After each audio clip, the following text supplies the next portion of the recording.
Chapter 3 The Tarn. "Ho!" cried Torm, the most improbable member of the cast of scribes, throwing his blue robes over his head, as though he could not bear to see the light of day.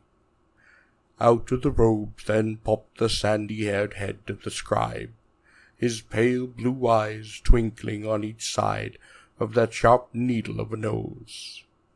He looked me over. "Yes," he cried, "I deserve it." Back went the head into the robes. Muffled his voice reached me. Why must I, an idiot, be always afflicted with idiots? Out came the head once more.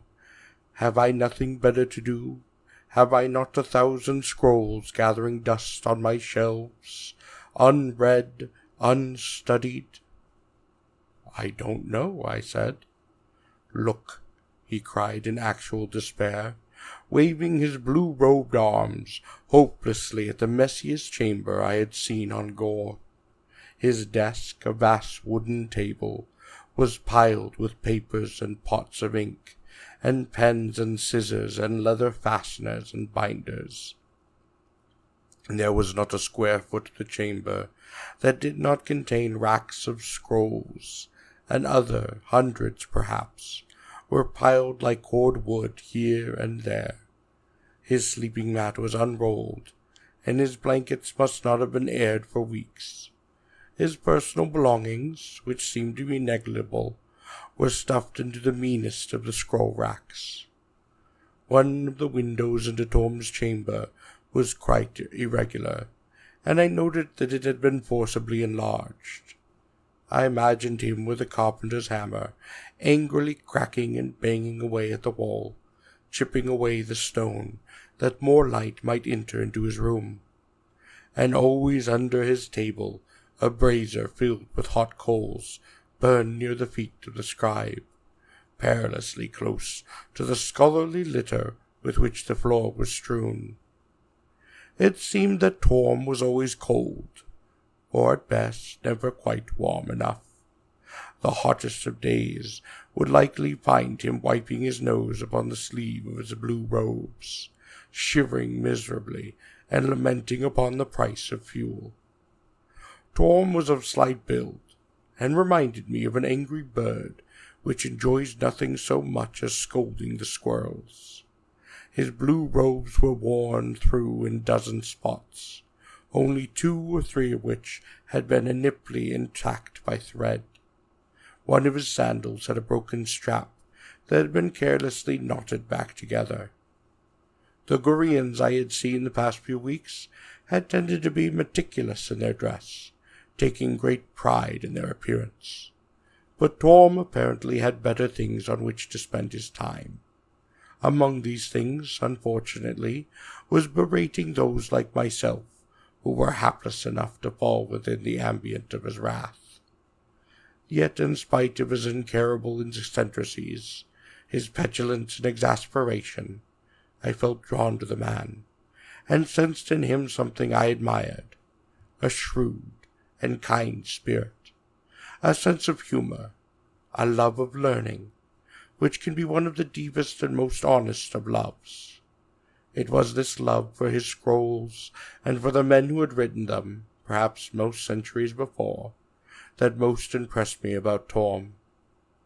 In his way he linked me this moment and himself with generations of men who had pondered on the world and its meaning. Incredible as it may seem, I did not doubt that he was the finest scholar in the city of cylinders, as my father had said.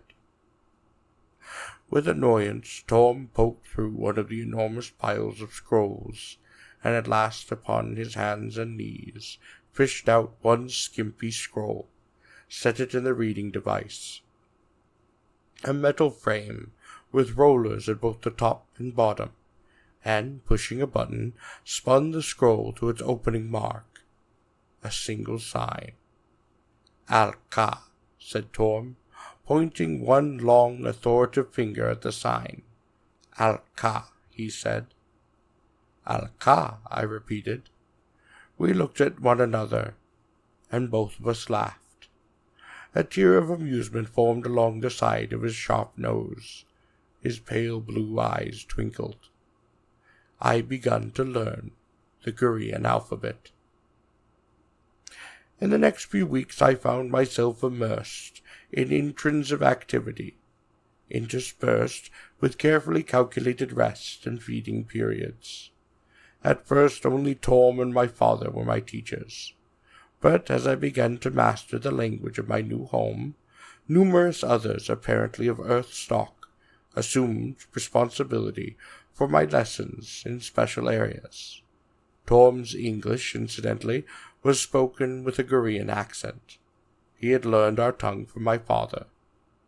Most Koreans would have regarded it a most worthless tongue, since it was nowhere spoken upon the planet. But Tom had mastered it, apparently only for the delight of seeing how living thought could express itself in yet another garb. The schedule that was forced upon me was meticulous and most grueling, and, except for rest and feeding, alternated between times of study and times of training, largely in arms, but partially in the use of various devices as common to the Koreans as adding machines and scales are to us. One of the most interesting was the translator, which could be set for various languages, whereas there was a main common tongue upon Gor, but apparently several related dialects or sublanguages. Some of the Korean languages bore in sound little resemblance to anything I had ever heard before, at least as languages. They resembled rather the cries of birds, the growls of animals. They were sounds I knew could not have been produced by a human throat.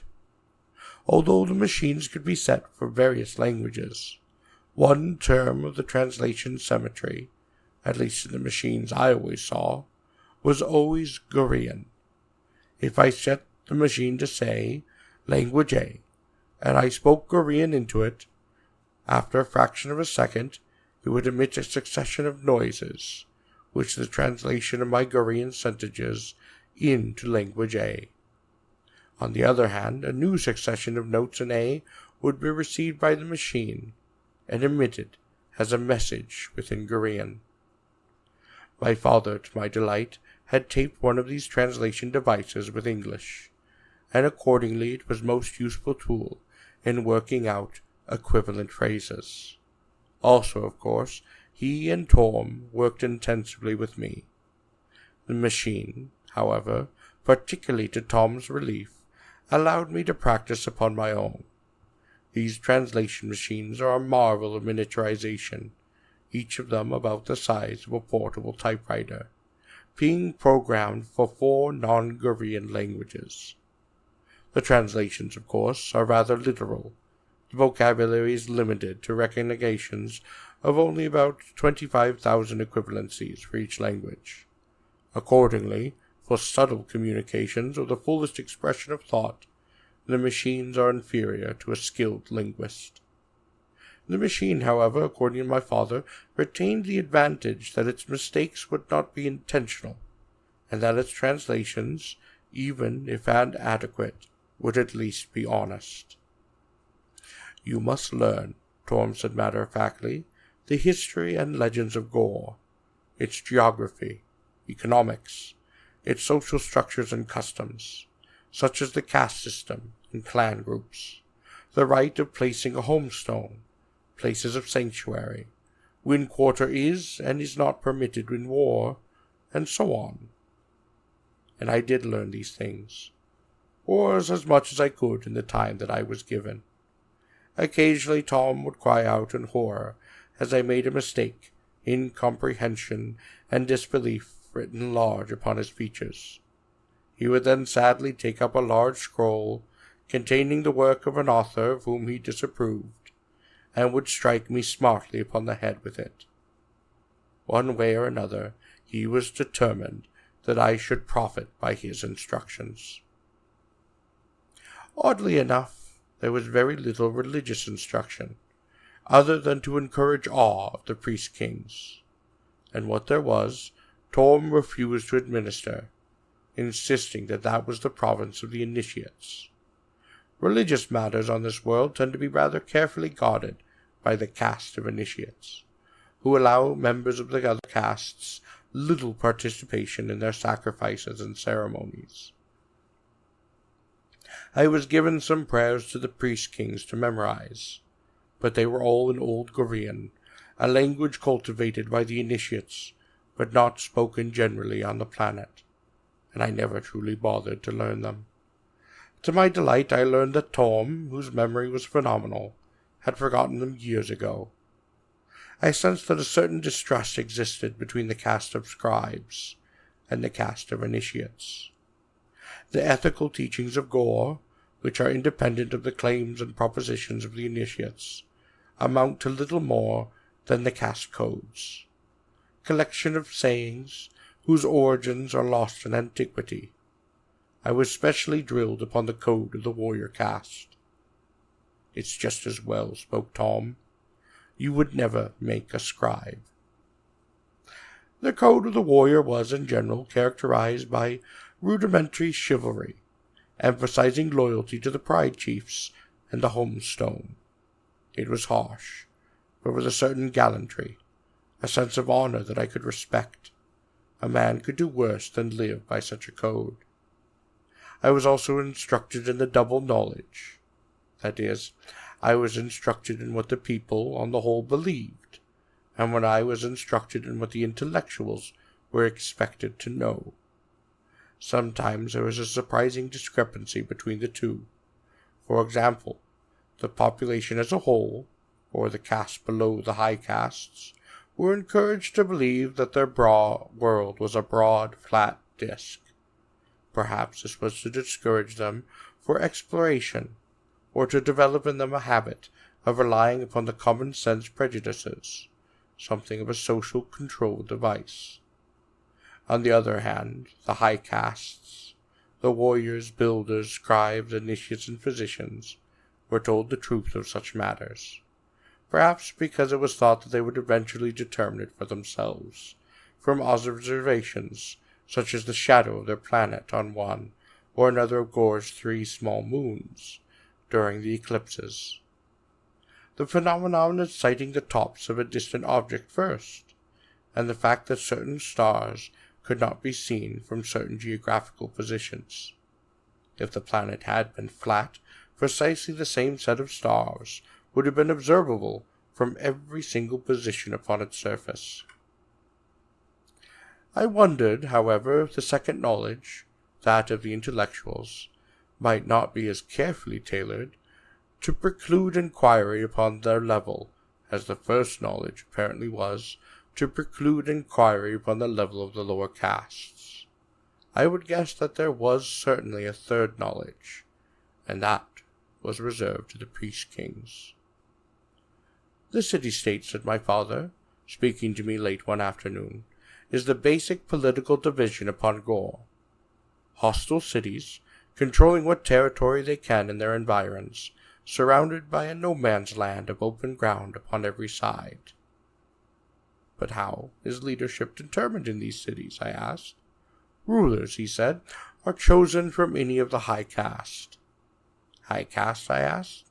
"Oh, yes, of course," was his answer. "In fact, in the first knowledge, there is a story told to the young in their public nurseries, that if a man from a lower caste should come to rule in a city, the city would come to ruin." I must have appeared annoyed. "The caste structure," said my father patiently, with perhaps the trace of a smile upon his face, "is relatively immobile, but not frozen, and depends on much more than simple birth. For example, if a child in his schooling shows that he can raise caste, as the expression is, he is permitted to do so. But similarly, if a child does not show the aptitude expected of his caste, whether it, say, be that of a physician or a warrior, he is then lowered in caste." "I see," I said, not much reassured. "The high caste in a given city," said my father, "elect an administrator and council for stated terms. In times of crisis, a war chief, or an Ubar is named, who rules without check and by decree until in his judgment the crisis is past. In his judgment? I asked skeptically. Oh yes, normally the office is surrendered after the passing of the crisis, said my father. It is part of the warrior's code. And what if he does not give up the office? I asked. I had learned enough of Gor by now to know that one cannot always count upon the caste codes being observed. Those who do not desire to surrender their power, said my father, are usually deserted by their men. The offending war chief is simply abandoned, left alone upon his palace to be impaled by the citizens of the city that he has tried to usurp.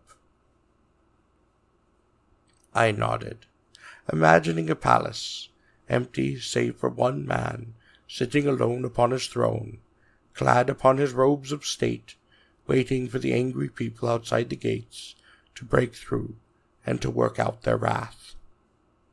But, said my father, sometimes such a war chief, or Ubar, wins the hearts of his men, and they refuse to withdraw their allegiance. What happens then? I asked. Well, he becomes a tyrant, said my father, and he rules until eventually, in one way or another, he is ruthlessly deposed. My father's eyes were hard, and they seemed fixed in thought. It was not mere political theory he spoke to me. I gathered that he knew of such a man. Until, he repeated slowly, he is ruthlessly deposed. The next morning it was back to Tarn, and his interminable lessons. In a large outline, Gor, as would be expected, was not a sphere, but a spheroid. It was somewhat heavier in its southern hemisphere, and was shaped somewhat like the Earth, or like a rounded inverted top. The angle of its axis was somewhat sharper than Earth's, but not enough to prevent its having a glorious priority of its seasons. Moreover, like the Earth, it had two polar regions and an equatorial belt, interspersed with northern and southern temperate zones. Much of the area of Gor, surprisingly enough, was blank upon the map, but I was overwhelmed, trying to commit as many of the rivers, the seas, the plains, and the peninsulas to memory as I could. Economically, the base of the Grean life was the free peasant, which was perhaps the lowest, but undoubtedly the most fundamental and needed caste, and the staple crop was a yellow grain called Sartana, or life daughter. Interesting enough, the word for meat is Sarsana, which means life mother. Incidentally, when one speaks of food in general, one usually speaks of Sarsana. The expression of the yellow grain seems to be a secondary expression, a derivative. This would seem to indicate that a hunting economy underlay, or such, was prior to the agricultural economy. This would be the normal supposition in any case, but what intrigued me here, perhaps for no sufficient reason, was the complex nature of the expressions involved. This suggested to me that perhaps a well-developed language, or mode of conceptual thought, existed prior to that primitive hunting group that must have flourished so long ago upon the planet. People had come, or had been brought to Gor, possibly with a fully developed language. I wondered at the possible antiquity of the voyages of acquisition I had heard my father speak of, for I had been the object of one such voyage, and he apparently of another. I had little time for speculation, however, as I was trying to bear up under an arduous schedule which seemed designed to force me to become a Gorian in a matter of weeks, or see me die in the attempt. But I enjoyed these weeks, as one is likely to in learning and developing oneself, though to what end I was still ignorant. I met many Gorians, other than Tarn, in these weeks. Free Gorians, mostly of the caste of scribe and the caste of warriors. The scribes, of course, are the scholars and clerks of Gor, and there are divisions and rankings within that group, from simple copiers to the savants of the city.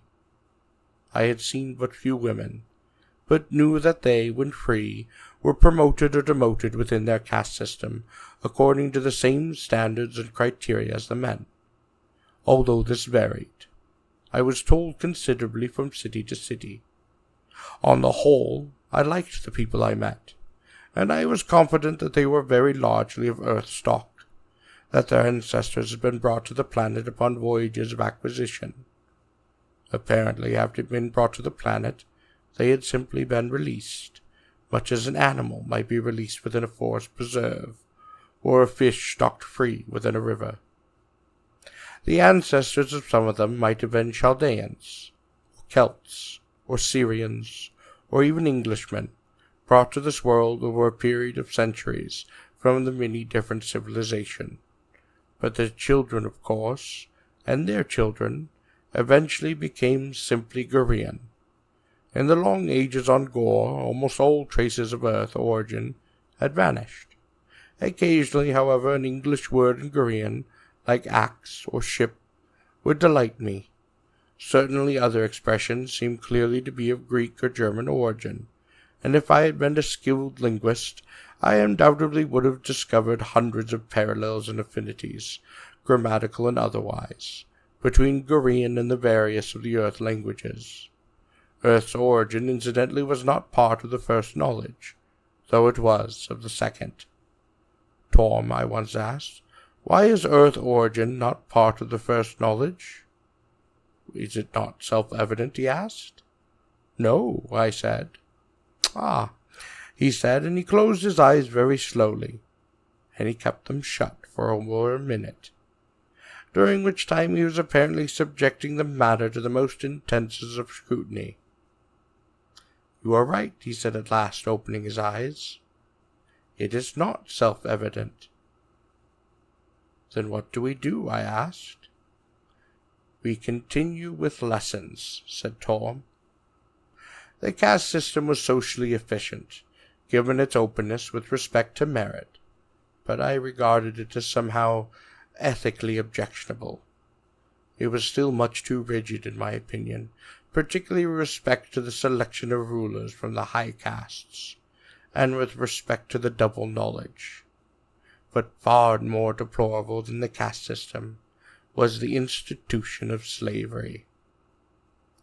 There were only 3 statuses conceivable to the Gorean mind outside of the system: slave, outlaw, priest-king. A man who refused to practice his livelihood, or who strove to alter statuses without the consent of the Council of High Caste, was by definition an outlaw, and was subject to impalement upon finding.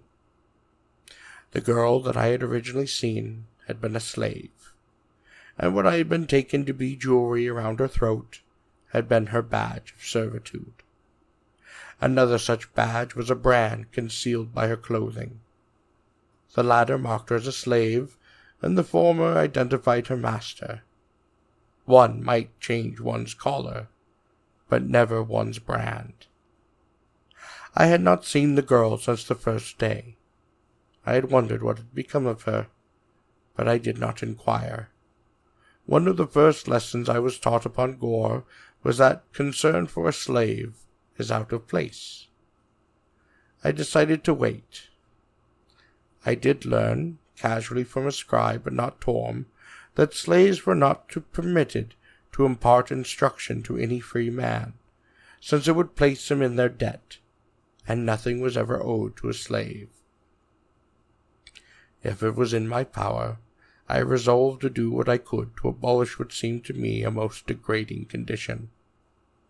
I once talked to my father about the matter, and he merely said that there are many things upon Gor worse than the lot of slavery, particularly that of a tower slave.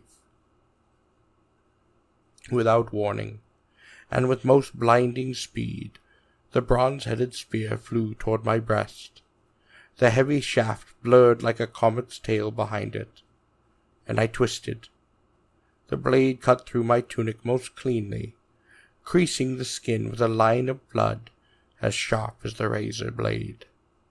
It sunk 8 inches into the heavy wooden beams behind me, and it struck me with that force, it would have passed straight through my body. "He's fast enough," said the man who had cast the spear. "I'll accept him." This was my introduction to my instructor in arms, whose name was also Tarl. I shall call him Older Tarl. He was a blond Viking giant of a man, a bearded fellow with a cheerful craggy face and the most fierce of blue eyes. He strode about as though he owned the earth on which he strode, and his whole body, his carriage, the holding of his head, bespoke a warrior, a man who knew his weapons, and on the simple word of Gor, knew that he could kill almost any man who might ever stand in front of him. If there was one outstanding impression I gathered of the older Tarl in that first most terrifying meeting, it was that he was a proud man. Not arrogant, but proud, and rightfully so. I would come to know that this skilled, powerful, proud man quite well. Indeed, the largest part of my education was to be in arms, mostly training in the spear and the sword.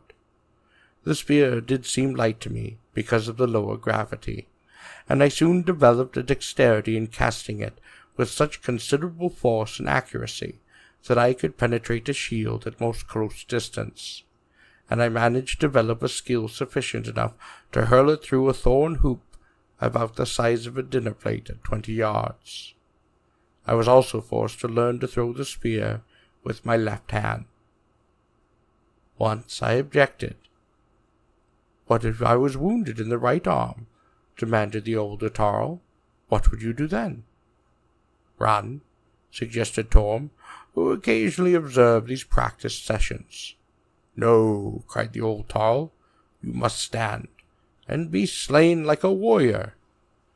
Torm tucked a scroll which he had been pretending to read under his arm. He wiped at his nose savagely on the sleeve of his blue robe. "How is that rational?" he asked. Older Tarl seized a spear, and Torm, lifting his robes, hastily departed the training area. In my despair, with my left arm, I lifted another spear from the spear rack, to try it once more. Eventually, perhaps more to my own surprise than that of the older Tarl, my performance became almost credible. I had increased my margin of survival by some obscure and unknown percentage. My training in the short stabbing sword of the Koreans was as thorough as they could make it. I had belonged to a fencing club at Oxford, and I had fenced for sport and pleasure at the College of New Hampshire, but this current business was quite serious. Once again I was supposed to learn the weapon equally well in either hand, but again I could never manage to develop the skill to my genuine satisfaction.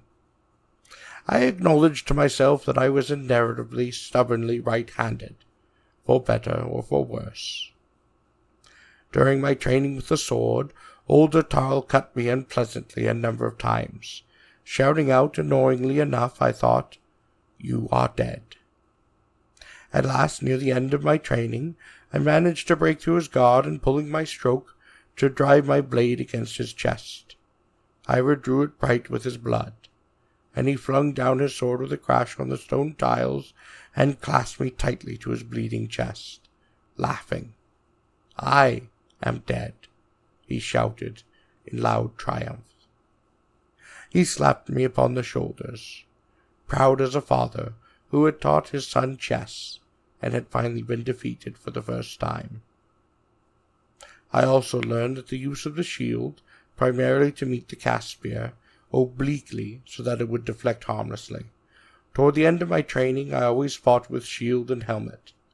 I would have supposed that armor, or even chainmail perhaps, would have been a desirable addition to the equipments of the Korean warrior, but it had been forbidden by peace kings.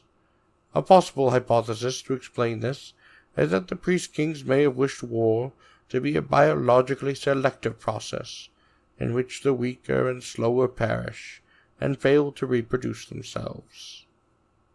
This might account for the relatively primitive weapons allowed to the men below the mountains, for on Gor it was not the case that a craven-chested toothpick could close a switch and devastate an army. Also, the primitive weapons guaranteed that what selection went on would proceed with sufficient slowness to establish its direction and alter it, if necessary. Perhaps besides the spear and the sword, the crossbow and the longbow were permitted, and these latter weapons perhaps tended to redistribute the probabilities of survival somewhat more broadly than the former. It may be, of course, that the priest-kings controlled weapons, as they did simply because they feared for their own safety. I doubted that they stood against one another, man to man, sword to sword, in their holy mountains, putting their principles of selection to the test in their own cases.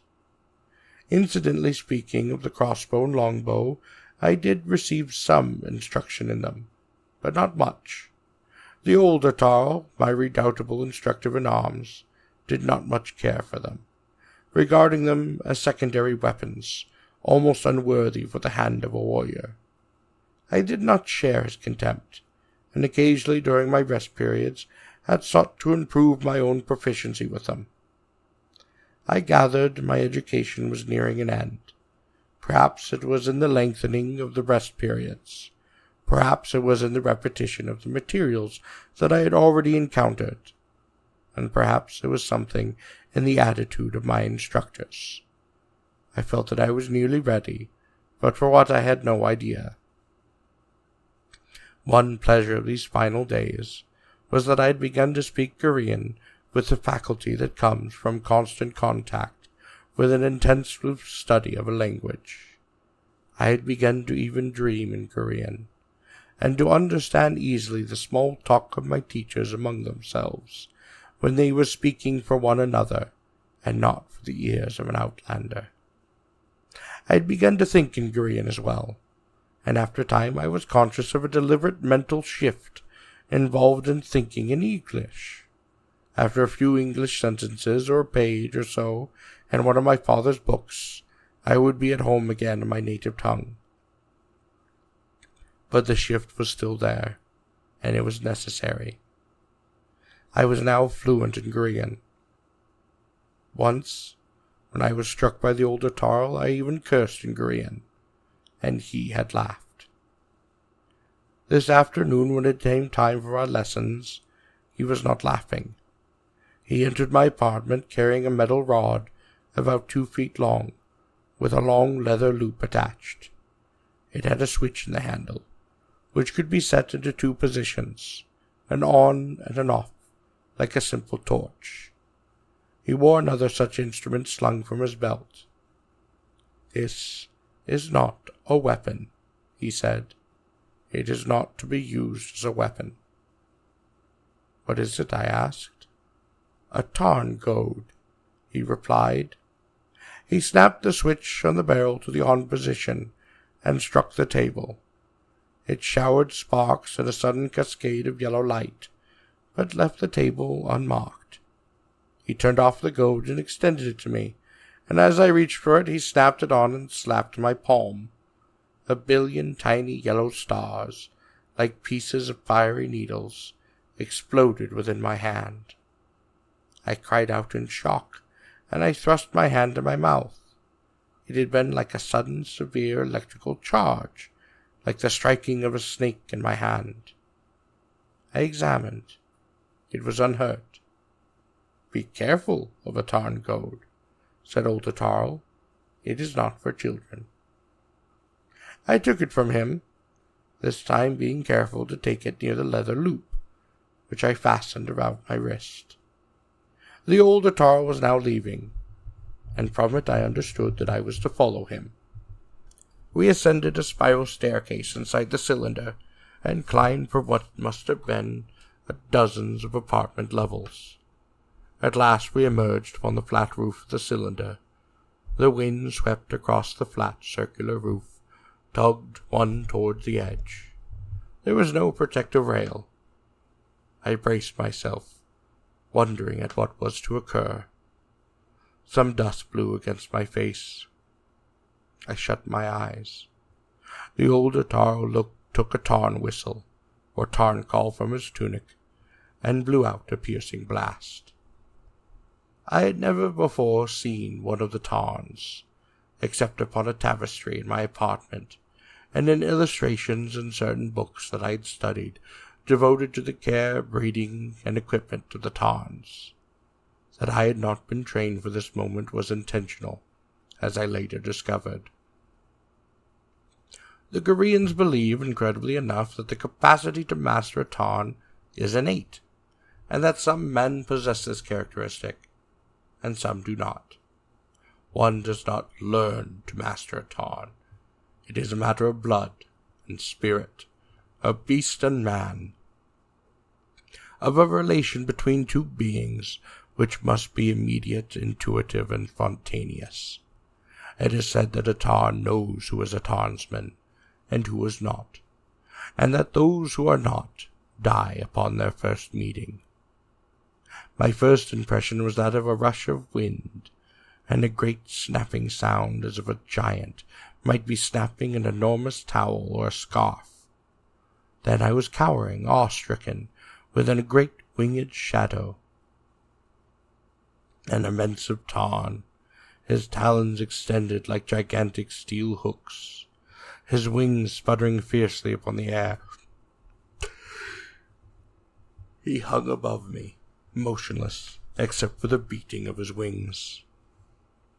"Stand clear of the wings," shouted old Tarl, and I needed no urging. I darted from under the bird. One stroke of those wings would have hurled me yards from the top of the cylinder. The Tarn dropped to the roof of the cylinder and regarded us with his bright black eyes. Though the Tarn, like most birds, is surprisingly light for its size, this primarily having to do with the comparative hollowness of the bones, it is an extremely powerful bird. Powerful even beyond that one would expect from such a monster, whereas large earth birds, such as the eagle, must, when taking flight from the ground, begin with a running start.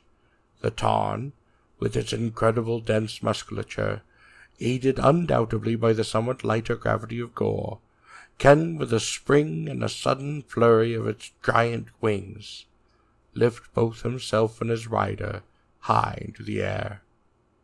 In Gorean these birds are sometimes spoken of as brothers of the wind.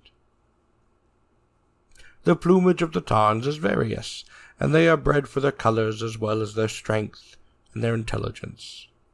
Black Tarns used for night raids, white Tarns in winter campaigns, and multicolored, resplendent Tarns are bred for warriors who wish to ride proudly, regardless of their lack of camouflage.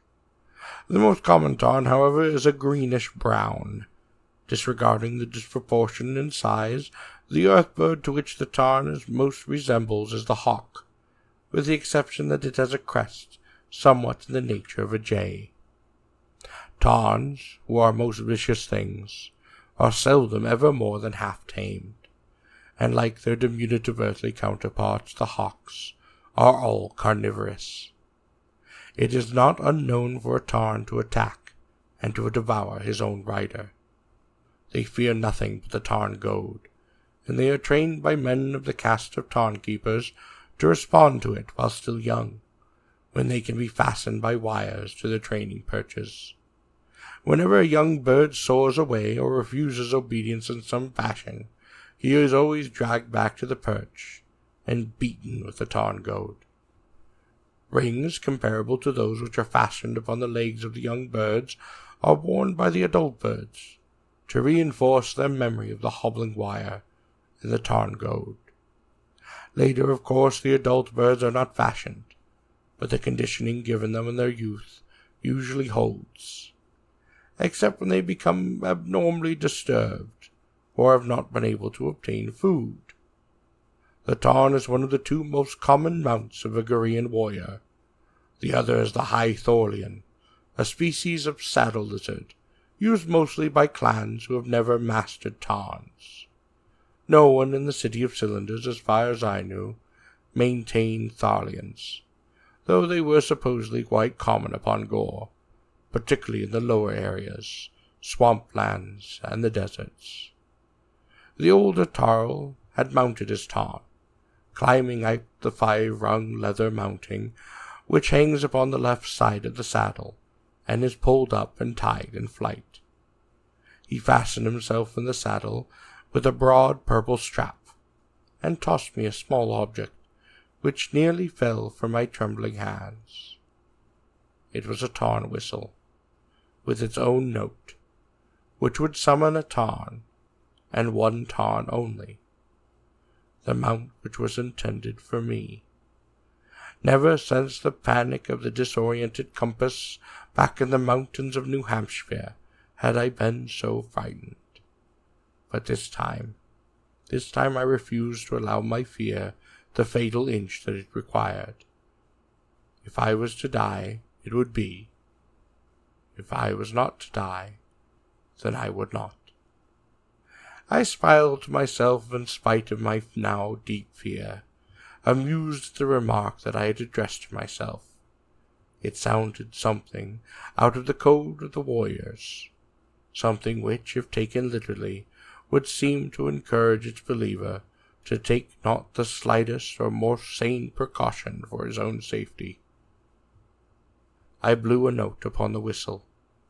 It was shrill and different, and a new pitch from that of old Tarl.